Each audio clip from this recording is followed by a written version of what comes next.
जाता हूँ किसानों के सवाल की तरफ।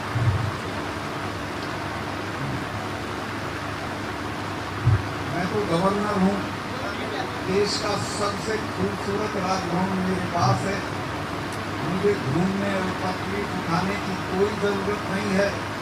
लेकिन जब मैंने देखा कि दिल्ली के बॉर्डर पे किसान पड़े हुए हैं, वो किसान नहीं थे। मैंने बताया प्रधानमंत्री जी को कि इनमें एक एक आदमी 40-40 गांव का चौधरी है, वो पड़े हुए थे। 700 लोग मर गए। दिल्ली से अगर कोई कुटिया भी मरती है तो उसके लिए भी शोक संदेश जाता है, उनके लिए कोई शोक संदेश नहीं गया। तो मेरे से रुका नहीं गया और मैं माननीय प्रधानमंत्री जी से मिलने चला गया। अखबार वाले भाइयों को मैं कहूँगा कि इसको वो दूसरी तरह से माने। कई बार वो लिख देते हैं कि सरकार ने प्रधानमंत्री का हमला किया, वो नहीं है। लेकिन जो सच है वो मैं कहूँगा। मैं गया और मैंने उन्हें कहा कि साहब ये साल भर हो गया इनको पड़े हुए, इनको कुछ ले दे के निपटा दीजिए। उन्होंने कहा सरकार चले जाएंगे, तुम क्यों फिक्र कर रहे हो। उन्होंने बहुत हल्के में लिया उसको। मैंने कहा साहब आप इनको जानते नहीं हैं, ये तब जाएंगे जब आप चले जाओ, ऐसे ही नहीं जाने वाले। तब उनकी समझ में नहीं आया, लेकिन बाद में समझ में आया। बाद में उन्होंने माफ़ी भी मांगी और वो कानून भी वापस किया। लेकिन हमारा काम उससे नहीं बनने वाला। जब तक MSP लागू ना हो और उसको कानूनी दर्जा ना मिले, तब तक हमारी मांगे पूरी नहीं होती। तो अभी अगर MSP को लागू नहीं किया तो मैं आपके यहाँ इस माध्यम से, इस जगह से, इस पुण्य धरती से ये कहना चाहता हूँ कि दोबारा लड़ाई होगी और इस बार जोरदार लड़ाई होगी। किसान, इस देश के किसान को आप पराजित नहीं कर सकते हो, उसको आप डरा नहीं सकते हो। चूँकि उसके ED नहीं भेज सकते, उसके इनकम टैक्स वाले को नहीं भेज सकते, उसको काहे से डराओगे। वो तो पहले ही फकीर है, उसको तो कहीं का छोड़ा ही नहीं आपने। तो वो लड़ेगा और MSP लेके रहेगा। MSP लागू इसलिए नहीं होगी, एक प्रधानमंत्री जी का दोस्त है जिसका नाम है अडानी, जो इस वक्त एशिया का सबसे मालदार आदमी हो गया 5 साल में। मैं एक दिन मुझे आना पड़ता है, जब यहाँ आता हूँ तो मैं गुवाहाटी एयरपोर्ट पे आता हूँ। गुवाहाटी एयरपोर्ट पे मुझे सजी सौंदरी लड़की मिली, गुलदस्ता लिए हुए। मैंने पूछा बेटे आप कहाँ से। उसने कहा कि हम अडानी की तरफ से आए। मैं कहा अडानी का यहाँ क्या मतलब। तो उसने कहा कि ये एयरपोर्ट अडानी को दे दिया गया। एयरपोर्ट अडानी को दे दिए, अडानी को जो जहाज के, शिप के जो पोर्ट हैं वो दे दिए हैं, बड़ी बड़ी योजनाएं दे दी हैं और एक तरह से देश को बेचने की तैयारी है। लेकिन वो हम होने नहीं देंगे। अडानी ने पानीपत में एक बड़ा गोदाम बनाया और उस गोदाम में सस्ता गेहूं खरीद के भर दिया। जब महंगाई होगी तब वो उस गेहूं को निकालेगा। तो ये प्रधानमंत्री के दोस्त मुनाफा कमाएंगे और किसान बर्बाद होंगे। ये चीज़ बर्दाश्त नहीं की जाएगी, इसके खिलाफ लड़ाई होगी। और मैं तो ये अपनी जो मेरी मौजूदा पोजीशन है, इसको छोड़ने के बाद किसानों की लड़ाई में पूरी तरह से कूद पड़ूंगा, पूरी तरह से उसमें हिस्सेदारी करूँगा। आप लोगों से मैं निवेदन करना चाहता हूँ कि आपकी दिक्कत क्या है। धरना हो रहा है, धरना हो रहा है तो गुजरों के गांव में जाओ तो कहेंगे छोड़ो यार ये तो जाटों का धरना है। ऐसे मत करो। धरने के जो नतीजे निकलेंगे वो सबके लिए निकलेंगे, जाट के लिए भी, गुजर के लिए भी, राजपूत के लिए भी। सब मिल के लड़ना सीखो। मैं अभी कोटपुतली गया था, बड़ी सभा थी गुजरों की। मैंने वहाँ डिक्लेयर किया कि राजस्थान में इस बार हम कोशिश करेंगे कि बैसला साहब के बेटे को चीफ मिनिस्टर बनवा दें। हम कोई अपनी बिरादरी के आदमी को बनवाने के पक्ष में नहीं है, चूँकि हमारे वाले तो इतना आपस में लड़ते हैं कि ये तो बन ही नहीं पाएंगे।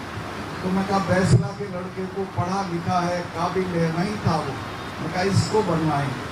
और ये बेनीवाल आज आए नहीं है, इन्होंने खुद डिक्लेयर किया वहाँ नागौर में कि मैं गुर्जर चीफ मिनिस्टर की हिमायत करूँगा। तो आप सब लोग अगर जात को अलग करके और इकट्ठा होकर लड़ोगे तो आपको कोई सरकार परास्त नहीं कर सकती है, पराजित नहीं कर सकती है। अब किसानों की जो स्थिति वो आपको बताने की जरूरत नहीं है।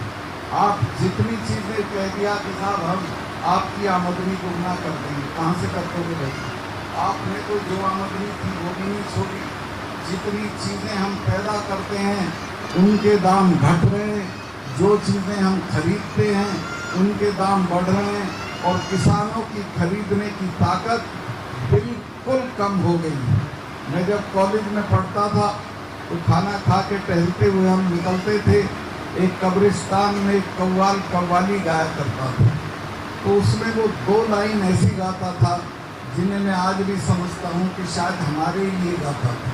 वो गाता था कि खंजर पे कोई छींट, न कपड़ों पे कोई दाग, तू कत्ल करे है कि करामात करे है। तो किसानों का तो कत्ल इस हिसाब से हो रहा है कि उन्हें पता भी नहीं चलता। वो तो बिना जाने चुपचाप गरीब हो रहे हैं और रोज गरीब हो रहे हैं। उनकी खरीदने की ताकत कम हो रही है। अब सारी चीज़ें खाद से लेके और बिजली और सिंचाई सब चीज़ महंगी, और जो चीज़ें वो पैदा करता है वो सब चीज़ें सस्ती। तो इसके खिलाफ भी एक लड़ाई, बड़ी लड़ाई लड़नी पड़ेगी। दूसरे मैं ये निवेदन करना चाहता हूँ कि ये थोड़ा पिछड़ा हुआ इलाका है। आपके पास ना महल हैं ना हवेलियाँ हैं कि उनके होटल बना लोगे। ये थोड़ी थोड़ी ज़मीनें हैं, हमारे पास भी यही है। आपके पास एक ताकत आ सकती है, उसको हासिल करो, और वो है तालीम, पढ़ाई की ताकत। अपने बच्चों को बढ़िया से बढ़िया स्कूल कॉलेज में पढ़ने भेजो। वो जब पढ़ के निकलेंगे, वो जब कलेक्टर कमिश्नर हो के निकलेंगे, तब आपकी ताकत बनेगी। मैं देखता हूँ राजस्थान में हमारी जाति के लोगों को घोड़े पे नहीं चढ़ने देते थे शादी में। हमारी जाति की औरतें कमर बंद नहीं बांध सकती थी। हमारी जाति के चौधरी ठाकुर साहब के सामने मूढ़े पे नहीं बैठ सकते थे।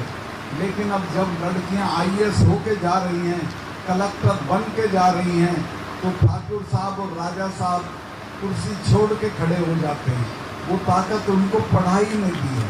तो ये जो पढ़ाई की ताकत है, ये अपने आप तो बच्चियों को पैदा भी नहीं होने देना चाहते हो, इनको पैदा करो और फिर इनको बढ़िया से बढ़िया कॉलेज और स्कूल में भेजो।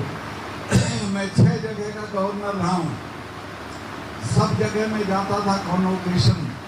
अगर 35 मेडल होते थे तो 35 में 30 लड़कियों के और 5 लड़कों के होते। लड़कियाँ इतना अच्छा कर रही हैं। अभी भी देखो आप, ये जो मेडल आए हैं इसमें कुश्ती का भी लड़कियां देंगी, कबड्डी का भी लड़कियां देंगी, मुक्केबाजी का भी ये लेंगी, वजन उठाने का भी यही लेंगी। मैं लड़कों को कहता था, भैया तुम क्या करोगे, तुम्हें तो रोटी बनानी भी नहीं आती, सुधर जाओ। तो लड़कियों को आगे बढ़ाओ। एक और घटना मेरे याद आती है, था लीबिया, अभी 3 साल पहले वो मारा गया। तो उसके जो बागी थे जिन्होंने उसे मारा, वो उसके दफ्तर में चले गए और वहाँ उनको एक डायरी मिली।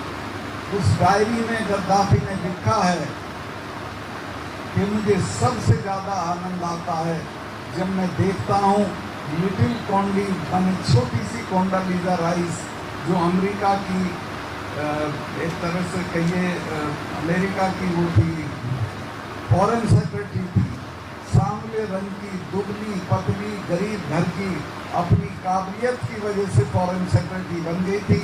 तो गद्दाफी ने लिखा कि जब लिटिल कॉन्डी शेखों को धमकाती है तो मुझे बहुत आनंद आता हूँ। इसी तरह जब आपकी बच्चियाँ देश के बड़े लोगों को धमकाएंगी, उनके खिलाफ एक्शन करेंगी, इनकी दहशत होगी, तो आपको बहुत आनंद आएगा।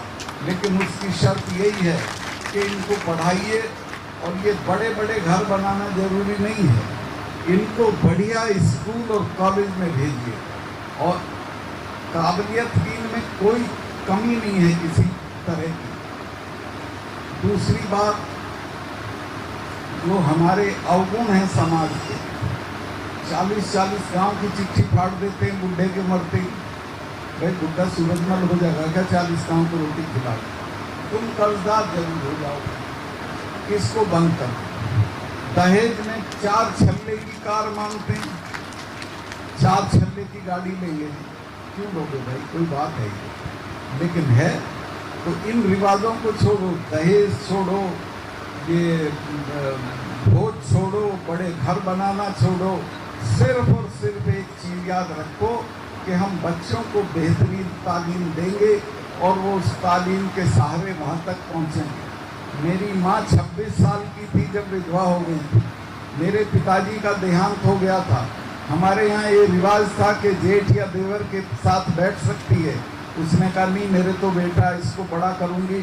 उसने मुझे पढ़ा के कॉलेज में पहुँचाया और कॉलेज में मेरी उंगली पकड़ ली और आज मैं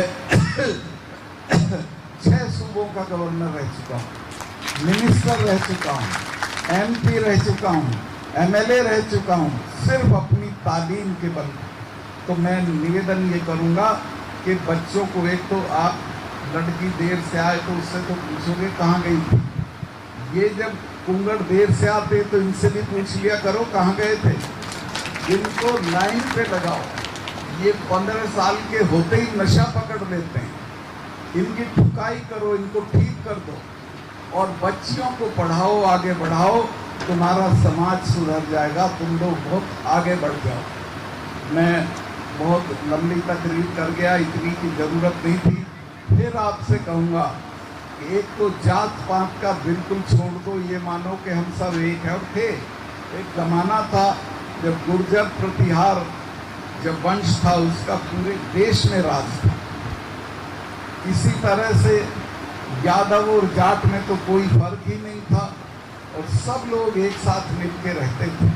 अब 50 बिरादरियाँ, 200 गोत, 500 खाक, ये सब बना दी। इसको छोड़ो, सब एक हैं। इकट्ठा होके लड़ाई लड़ो, कामयाब हो जाओ। और कुछ नहीं है, ये जो अजगर एक पार्टी बनाई थी चरण सिंह जी ने, रामचंद्र विकल ने मिलके, उस वक्त जवाहरलाल जी ने कहा था यार ये इकट्ठा हो जाएंगे तो जबरदस्ती दिल्ली छीन लेंगे। और ये सही है, ये 4-5 कौमें ऐसी हैं कि अगर ये इकट्ठा हो जाएं तो जबरदस्ती दिल्ली छीन सकते हैं। तो मैं आपसे निवेदन करूंगा कि मिलजुल के रहो, आपसी भाईचारा कायम रखो। आपकी तो दिक्कत ये है, जाटों में भी, गुजरों में भी, सगे भाई के साथ भी भाईचारा नहीं रखते हो। सगे भाई की जूतियों में दुश्मनों की जूतियों में बैठोगे और सगे भाई के सिरहाने में नहीं बैठोगे। इसको छोड़ो, इकट्ठा होके रहो, मिल के रहो, परिवारों को एक रखो और बच्चों को पढ़ाओ, किसी भी तरह चाहे पढ़ाओ। और जो बाकी काम हैं अय्याशी के, उनको छोड़ो, उनमें कुछ नहीं रखा। जो आपको बच्चों की तालीम इनको दिलाने से हासिल होगा, वो किसी चीज़ से हासिल नहीं होगा। जब आपका बच्चा DM हो के निकलेगा और बड़े बड़े चौधरी मुंडा छोड़ के खड़े हो जाएंगे, तब जो मज़ा आएगा वो और किसी काम से मज़ा नहीं आने वाला। तो मैं बहुत लंबा हो गया, बस यही कहना चाहता हूँ कि किसानों की लड़ाई दोबारा छिड़ेगी। और अगर छिड़ेगी तो ये मत सोचना ये लड़ाई जाटों की है या सिखों की है या हमारी नहीं है। हर किसान की लड़ाई है, खेत की लड़ाई है, फसल की लड़ाई है, फसल के दाम की लड़ाई है। और उसमें आगे आगे बढ़ के शरीक हो जाना। आपको कोई नहीं हरा सकता। मोदी जी की या किसी की ये हैसियत नहीं है कि इस देश के किसानों को हरा दे। आप अगर इकट्ठा रहोगे तो।